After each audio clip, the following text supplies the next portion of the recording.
the industrial base that we have in Europe, we will have difficulties to still cope with that. So that's very clear. And don't we need to step out of the mental frameworks also of our own organizations? Because, of course, the European Union is not Europe. NATO is not the whole of Europe, and certainly it has North America.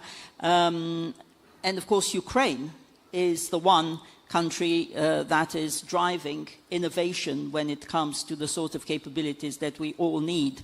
So how do we go about opening these frameworks and working much more closely in terms of innovation, in terms of expertise, in terms of the capabilities that we need with countries like Ukraine, but also looking beyond to Norway, the UK, when it comes to the EU, Turkey, South Korea, Japan, Australia?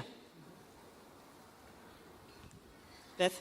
Yeah. Oh, for me. Oh, I thought we were changing the government rules here in terms of enabling this, I'll say, interoperability by design, which I think is what we're talking about.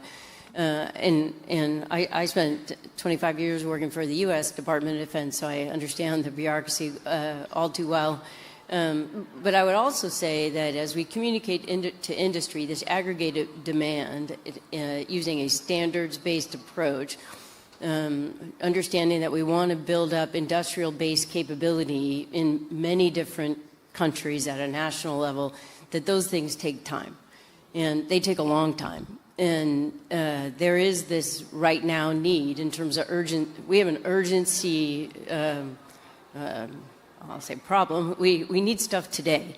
And so I do think there is this longer game. I talked about, this aggregated demand sends I'll call it the right signal to industry that we're in this for not just today, but tomorrow, the next day, and many years to come.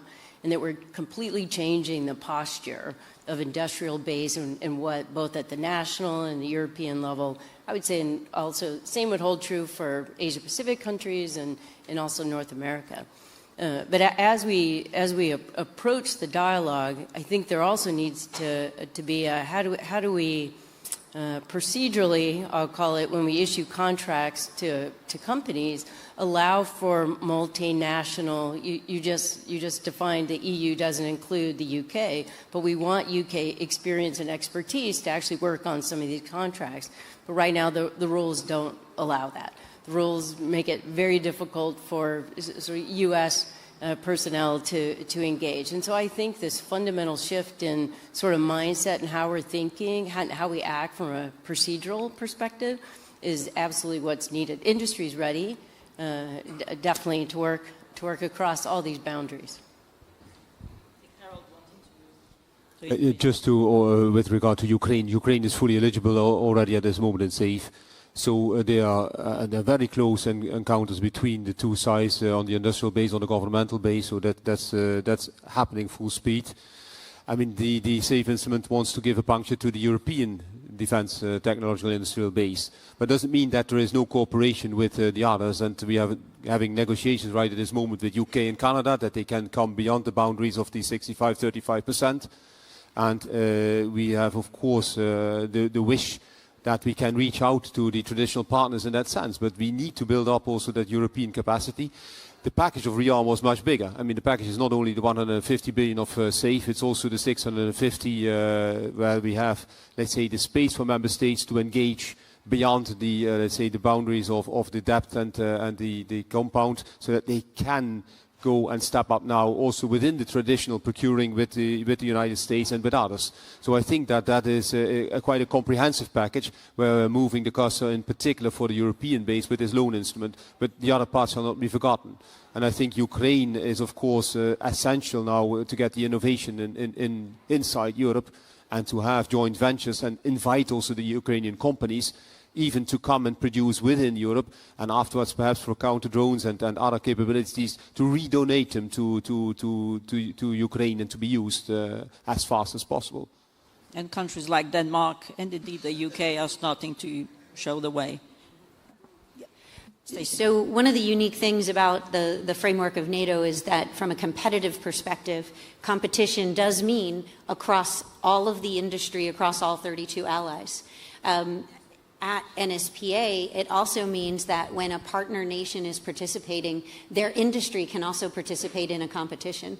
And I think there is a desire, a move within NATO to be more inclusive, and especially from an industrial perspective. And so looking towards those nations that share our values, and then how do we incorporate them into our framework so that they can also compete. So if you are getting a bit of a theme from me, it is going to be competition today. But the more companies that we can include in our competition, which means the more nations that, again, share our values, the better capability that we're going to have. And again, I go back to that idea of some of these nations that are not allies, but that have industrial,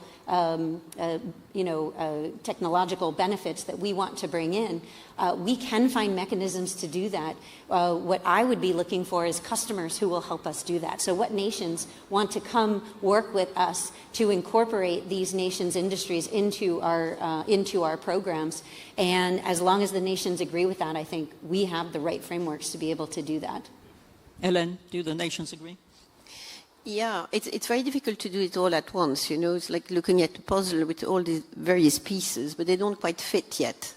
And maybe from the macro, I could come back to the micro level, and let's think about the pan-European, maybe, initiative that, with co-design, co-production, and on the basis of the tools that have been designed by the EU, which has a financial power that no individual country today has, to actually build the specs and indeed attract the outsiders of this pan-European meaning, of course, the UK being included in it, perspective, having outsiders coming in, because I find it very difficult to reconcile NATO, EU, all of these have to come together before something happens in terms of regulations and so on, and then we're back into being too slow and taking too long, too much time. So, well, that's just one concrete proposal to your question. Thank you. And I think there's actually even less time because, of course, the elephant in the room, or maybe the elephant that's not going to be in the room, is the possibility that the United States will withdraw at least some capabilities from Europe with the global posture review. We don't have the outcome yet, but obviously that is a possibility as the US looks to other parts of the world. So that means that, we're now just getting our ducks in a row, but the rows will change very fast, perhaps. How do we plan and prepare? Does